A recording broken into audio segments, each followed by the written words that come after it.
tere! Aitäh, et tahad loomi aidata.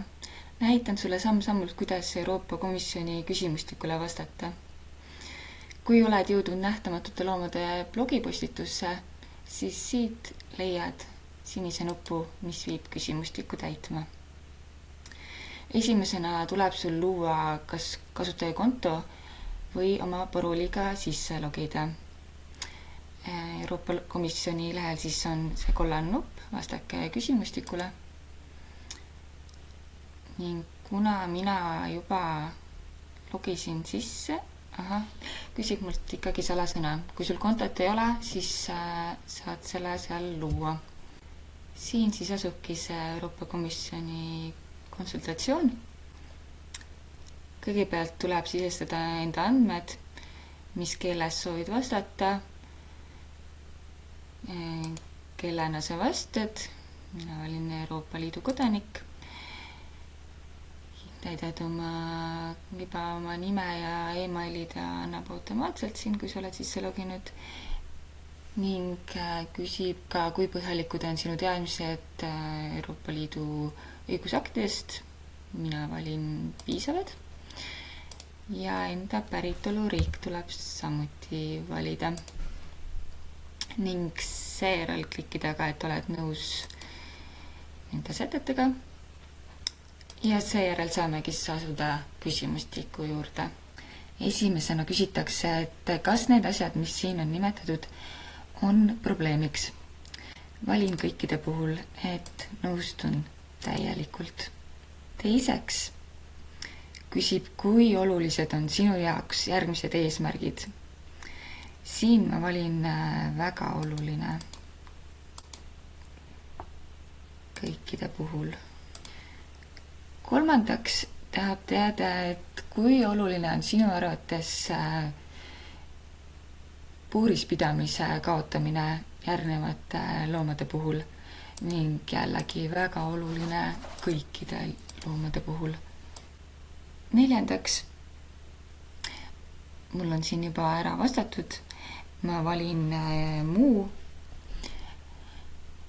ja tekstikastis saad oma sõnadega vastata midagi sellist, et puudu on selgusest, et millal see eelnõu valmib, mis siis puurispidamise keelustaks. Aga sa võid jätta ka selle tekstikasti tühjaks.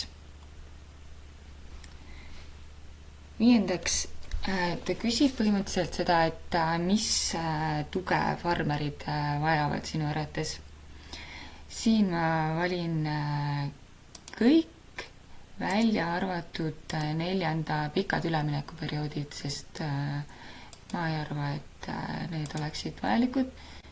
Kuuendaks küsitakse, mis aitaks teha loomakaitseseadused selgemaks ja vähem bürokraatlikuks. Siin ma valin selgemad ja paremini rakendatavad õigusnormid. 3.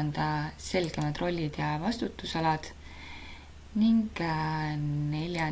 digitaalsete seiravahendite laialdasem kasutamine. 7.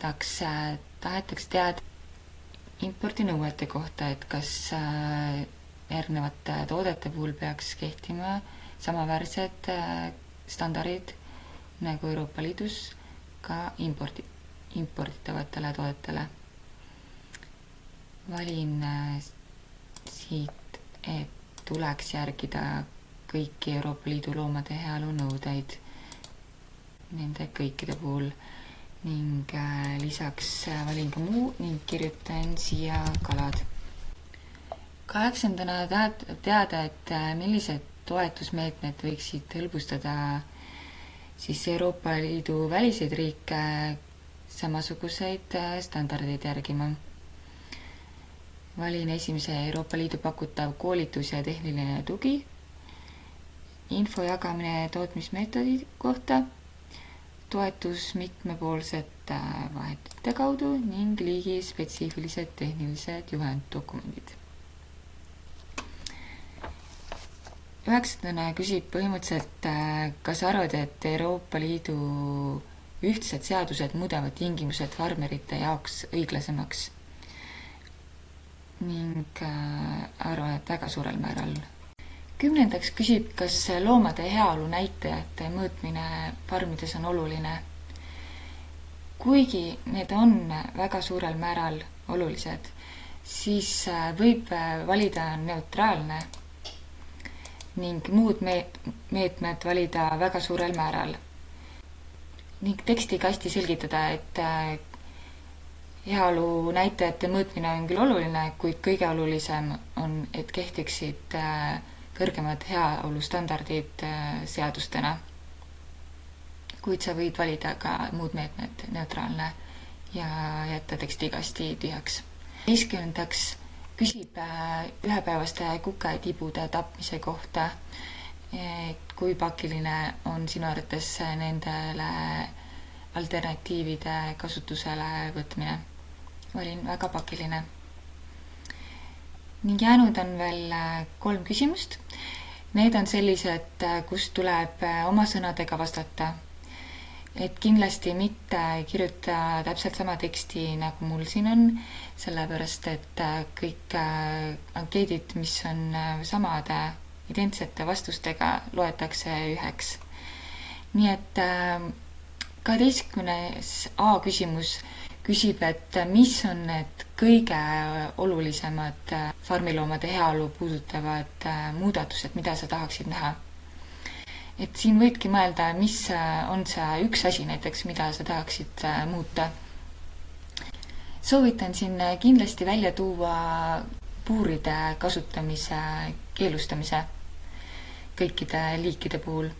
12b küsimus küsib põhimõtteliselt, et mida on farmeritel vaja, et loomade heaolu suurendada ja kuidas see võib ka farmeritele kasu tuua, kui nad seda teevad. Et siin võid mõelda, kuidas see siis võib kasulik olla, et näiteks loomad on tervemad, nõudlus suureneb ja usaldusväärsus kasvab ning et mida on loomakasvatajatel vaja, et heaolu tõsta. Näiteks siis rahalised toetused, koolitused või muu tugi. Ja jäänud on veel 13. küsimus, mis ei ole kohustuslik täita, kuid see on sinu võimalus tuua välja veel, mis on see kõige olulisem loomade heaolu tagamise juures sinu arvatest. Tuua välja probleeme, millest ei ole veel juttu olnud, jagada isiklikke kogemusi ja rõhutada just seda, mida sa soovid. Ning viimaseks on võimalus laadida üles ka faile, seda ei ole vaja teha. Ongi kõik, vajutad esita ja suur tänu sulle, et aitad loomi.